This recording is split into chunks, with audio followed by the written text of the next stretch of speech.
आज हम नया चैप्टर शुरू करने जा रहे हैं सर्कल ऑफ एरिया।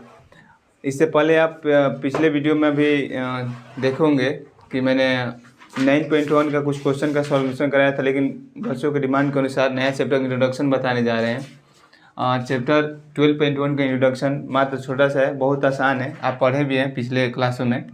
देखिए, वृत्त का परिमाप और क्षेत्रफल के बारे में थोड़ी सी हम बात करेंगे, चर्चा करेंगे, उसके बाद चलेंगे एक्सरसाइज पे। मात्र थोड़े समय का है। चलो जी, देखिए बाबू, इधर देखिए, बोर्ड पे ध्यान दीजिएगा आप लोग। देखिए सर्कल है, मैंने काफ़ी अच्छी ड्राइंग के अनुसार मैंने सर्कल बना दिया है। ठीक, सर्कल है, कोई मान लेते हैं केंद्र है, केंद्र ओ मान लेते हैं, केंद्र से एक त्रिज्या खींच देते हैं। ठीक, आर। हम बात करें पेरीमीटर की, यानी कि वृत्त का परिमाप और क्षेत्र के बारे में थोड़ी सी हम चर्चा करेंगे। सबसे पहले चर्चा करते हैं परिमाप के बारे में। परिमाप क्या होता है? पेरीमीटर। हालांकि हम वृत्त का परिमाप नहीं बोलते, वृत्त का परिमाप को परिधि कहते हैं, परिधि को इंग्लिश में सर्कमफेरेंस कहते हैं। अरे समझ ना, देखो तो परिमाप, जैसे मान लो कि परिमाप की जब बात करेंगे तो वृत्त का परिमाप, आपने रेक्टेंगल का परिमाप सुना है अमन? देखो इधर बाबू, इधर देखिए आप लोग, ये मान लो क्या है, आयत है। तो आयत है, तो आयत का परिमाप जानते हैं क्या होता है? 2 ब्रैकेट में लंबाई प्लस चौड़ाई, यही होता है ना? क्यों होता है सर? देखिए, एल यहाँ पे 2 बार आता है और चौड़ाई भी कितनी बार आती है? 2 बार। यानी कहीं ना कहीं आपको ये मालूम चल रहा है कि आउटर साइड का एरिया का क्या होता है, यानी कि बाहरी साइड का एरिया का माप, यानी कि जो बाउंड्री लगाई गई है जिस एरिया में, उस बाउंड्री का माप ही क्या कहलाता है? परिमाप कहलाता है। ठीक, परिमाप कहलाता है। यानी किसी भी शेप का अगर हम बाहरी साइड का माप अगर कर देंगे, मेजरमेंट कर देंगे, तो वही क्या कहलाता है? परिमाप कहलाता है। अब बात है कि सर एरिया का परिमाप क्या होता है, वृत्त का परिमाप क्या होता है? तो वृत्त का परिमाप के सूत्र के बारे में बात करें तो होता है 2πr होता है। लेकिन चलिए फिलहाल तो लिखेंगे पेरीमीटर ऑफ सर्कल। क्या लिखेंगे? पेरीमीटर ऑफ सर्कल क्या होता है? अगर मान लो कि ये मान लो कि कोई वृत्त तार से बनाया गया है, मान लो तार या रस्सी कुछ भी, अगर तार से बनाया गया तो तार को कहीं से कट करके अगर इसको हम खोल दें, क्या कर दे, पूरा से खोल दे, लेंथ लंबाई कर दे, लंबाई, अगर उस लंबाई का माप हमें मालूम चलेगा तो इसे क्या कहते हैं? वृत्त का परिमाप। मान लो कि मैंने यहाँ से कोई रस्सी लिया, यहाँ पे चिपकाया और इसे क्या किया, रस्सी को माप लिया, इसे माप लिया और रस्सी को क्या किया, मैंने टेप इंची के द्वारा माप लिया, जितना भी आएगा वही क्या होता है? वृत्त का परिमाप होता है। क्या होता है? वृत्त का परिमाप। ये हो गया तो वृत्त का परिमाप। अब वृत्त का परिमाप मापना सीख गए। ठीक, देखो वृत्त के परिमाप को, यानी वृत्त के बाहरी साइड को क्या बोलते हैं? सर्कमफेरेंस बोलते हैं। सर्कमफेरेंस मतलब क्या होता है? परिधि। क्या होता है? परिधि। यानी कि वृत्त के बाहरी बाउंड्री को क्या बोलते हैं? परिधि बोलते हैं। और परिधि को हम क्या बोलते हैं? सर्कमफेरेंस बोलते हैं। ठीक, सर्कमफेरेंस ही वृत्त का क्या होता है? परिमाप होता है। सर्कमफेरेंस यानी परिधि वृत्त का क्या होता है? परिमाप होता है। ठीक, तो यहाँ लिख लेंगे वृत्त का परिमाप बराबर क्या होता है? परिधि। लेकिन जब भी हम अगले क्वेश्चन या किसी में यूज करेंगे, अब बोलेंगे तो हम वृत्त का परिमाप नहीं बोलेंगे, क्या बोलेंगे? परिधि बोलेंगे। परिधि जब बोलेंगे तो क्या समझेंगे? वृत्त का परिमाप। ठीक है ना? चलिए अब बात करते हैं क्षेत्रफल के बारे में। अब जानते हैं कि वृत्त का परिमाप क्या होता है? 2πr होता है। ठीक है ना? अब बात करते हैं क्षेत्रफल के बारे में। क्षेत्रफल, एरिया। तो वृत्त का एरिया का फॉर्मूला क्या होता है? 2πr, पाई आर स्क्वायर होता है। क्या होता है? पाई आर स्क्वायर होता है। ठीक है ना? पाई आर स्क्वायर। अगर मान लेते हैं कि ये वृत्त है, इसमें त्रिज्या दिया है 7 सेंटीमीटर। क्या दिया है? 7 सेंटीमीटर। और इसका हमको एरिया निकालना है, तो फार्मूला हमारे पास यही दिया गया है, फार्मूले से निकालेंगे। लेकिन बात यह है ना कि पाई का मान कब हम 3.14 रखेंगे और कब हम 22/7 रखेंगे, सोचने वाली बात है। क्योंकि कैलकुलेशन ड्रिल के अनुसार हमारे क्या कैलकुलेशन बहुत जल्दी हो, सही हो, आसान हो, जल्दी से हम कर पाएँ, इसके अनुसार कब हम तय करेंगे कि पाई का मान 3.414 रखेंगे और कब हम पाई का मान 22/7 रखेंगे। आप जानते हैं कि पाई एक क्या है? इरेशनल नंबर है। कैसा नंबर है? इरेशनल नंबर, अपरिमेय संख्या है। लेकिन इसको हम अपने सुविधा के लिए 22 क्या करते हैं? 7 भी रखते हैं और इसको क्या 3.14 भी रख लेते हैं। ठीक है ना? अब सोचेंगे सर, अब देखिए अगर मान लो किसी वृत्त का क्या निकालना हो, क्षेत्रफल निकालना हो, अब फॉर्मूला क्या दिया है? पाई आर स्क्वायर दिया है, पाई आर स्क्वायर दिया है। ठीक, तो इसका जब क्षेत्रफल निकालना हो तो हमें दिया है पाई का मान, यानी कि आर का मान कितना दिया है? 7। तो क्या देखेंगे? पाई इंटू 7 गुणे 7, त्रिज्या दिया है। अब बताओ यहाँ पाई का मान क्या रखेंगे, देखो कैसे कैलकुलेशन, हालांकि आप सब चीज़ जानते हैं, आसानी से कर पाएंगे।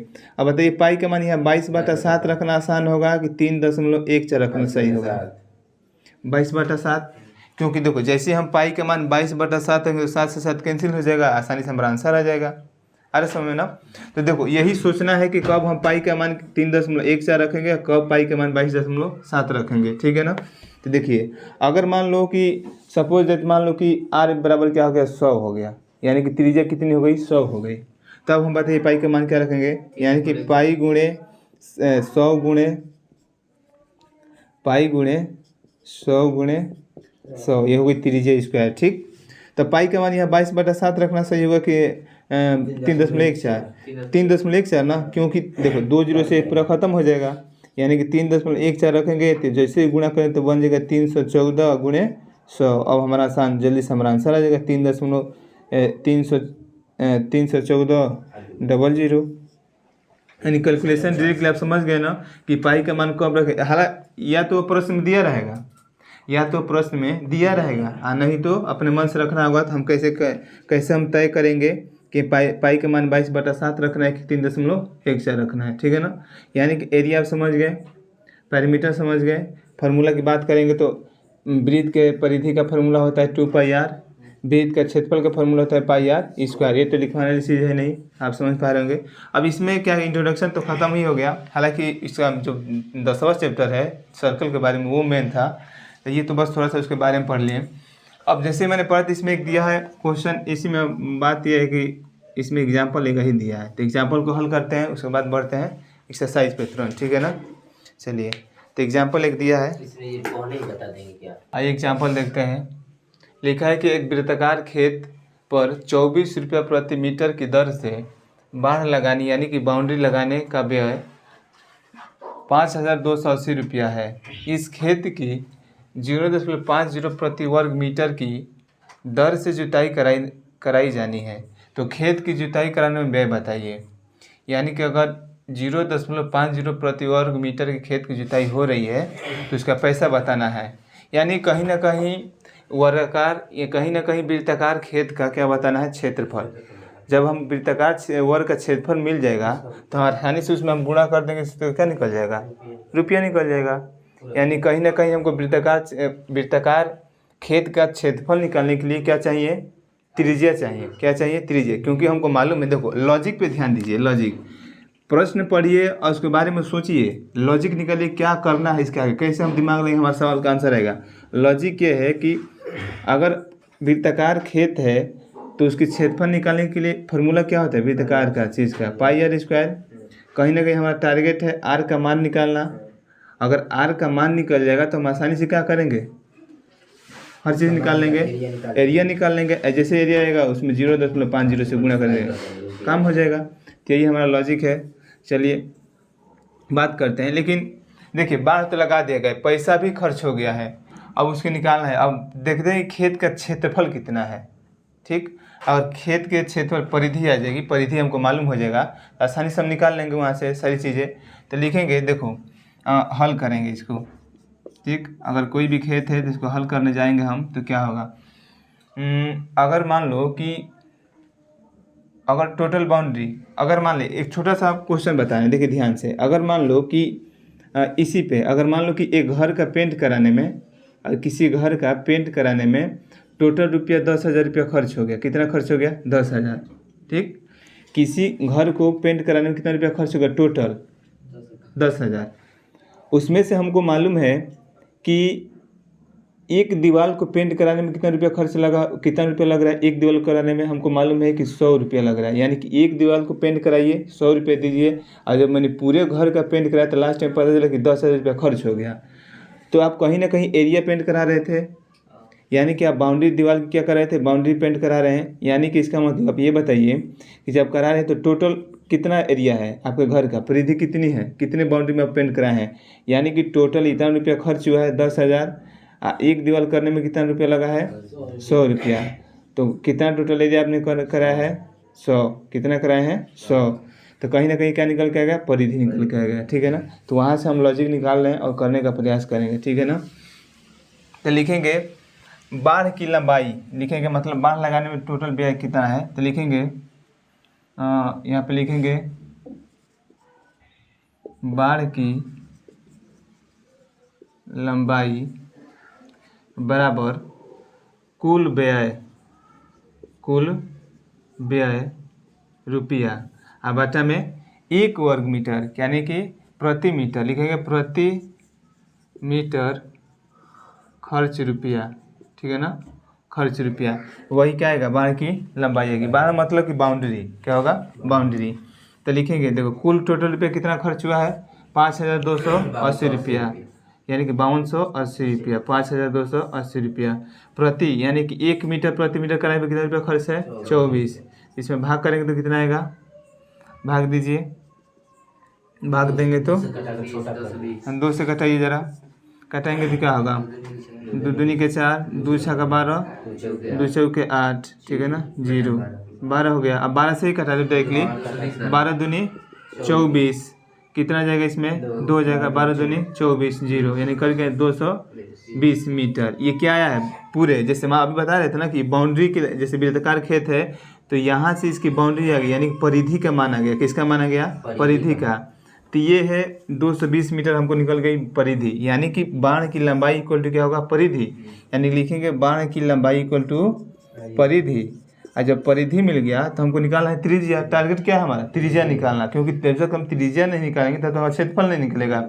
यानी कि देखिए, यानी कि परिधि, यानी वृत्त का परिमाप बराबर क्या होता है, परिधि। तो लिखेंगे pi R 2 pi R, 2 pi R equal to क्या आ गया है, 220 मीटर, ठीक है ना। अब यहाँ से पाई का मान निकालना है, हमको आर का मान निकालना है, तो आर इक्वल टू क्या होगा, 220 बटा में 2 पाई, ठीक है ना, 220 इंटू बटा में 2 पाई। आर इक्वल टू, हमारा टारगेट आर देखो मजा आ रहा है, निकल रहा है ना, 222 गुणे 10 लिख सकते हैं इसको, बिल्कुल लिख सकते हैं, 2 गुणे 22 बटा में 7 होगा, और 7 कहाँ जाएगा, ऊपर, तो ये लिख देंगे ऊपर 7, ठीक है ना। 22 से 22 कैंसिल, 2 से 2 5 10 और 5 7 35, तो आर का मान कितना आ गया, 35, यानी कि हमारा वृत्ताकार जो खेत था उसकी त्रिज्या कितनी आ गई, बीच सेंटर से 35 मीटर आ गई, ठीक है ना। अब इसका निकालना है क्षेत्रफल, तो लिखेंगे वृत्ताकार खेत का क्षेत्रफल, वृत्ताकार खेत का क्षेत्रफल इक्वल टू क्या होगा, पाई आर स्क्वायर। अब यहाँ देखिए क्या रखेंगे, अब आपको बताना है कि पाई का मान क्या रखेंगे, तो लिखेंगे 22 बटा 7, क्यों करेंगे, क्योंकि जो नीचे 7 आएगा वो 35 को क्या करेगा, कट करेगा, तो लिखेंगे 35 गुणे 35, तो 7 5 35, फाइनली गुणा कर लो, गुणा करेंगे तो वृत्त का क्षेत्रफल का क्या आएगा, 35 5 105, हाँ लिखेंगे, तो लिखेंगे 35, 5 5 25 के 5 हासिल, 2 5 3 15 2 17, ठीक, गुणे 22 कर लीजिए, 22 पैसे 110, उसके बाद क्या आएगा, हासिल 11, फिर 22 7, या सुन लो ना, इसको कैलकुलेशन हम कर लेते हैं इसको बढ़िया से, गुणा कर लो 2 से, या 2 से गुणा ही कर लो ना 22 से, तो क्या होगा, 5 दूनी 10 0 हासिल 1, 7 दूनी 14 1 15 हासिल 1, 2 1 2 1 3, फिर वही आएगा 5 3 ना 0 5 3, तो आएगा 0 5 8 3, यानी कि कितना आ गया 3850, यानी कि 22 गुणे 175 गुणे 22 इक्वल टू 3850 एरिया है, तो लिखेंगे वर्ग मीटर, क्या लिखेंगे, वर्ग मीटर, ठीक है ना। अब कहा जा रहा है कि अब आगे देखिए कहा जा रहा है खेत की 0.50 यानी 5 जीरो प्रति वर्ग मीटर की जुताई कराने पर कितना रुपया लगेगा, ठीक है ना। तो इतना मीटर की जुताई करने पर कितना लगेगा, तो क्या करेंगे, प्रति वर्ग मीटर की दर से जुताई करानी जानी है, यानी कि इतना है दर, तो क्या कर देंगे, इसमें गुणा कर देंगे, क्या कर देंगे, गुणा, तो लिखेंगे 3850 गुणे 0.50। अब यहाँ से दशमलव हटाएंगे तो क्या होगा, यहाँ से 50 बटा में क्या हो जाएगा 100, ठीक है ना।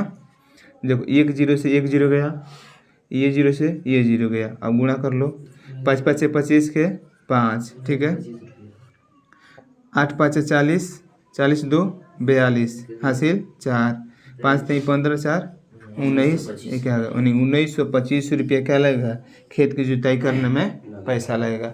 तो ये तो रहा फाइनली इसका कैलकुलेशन।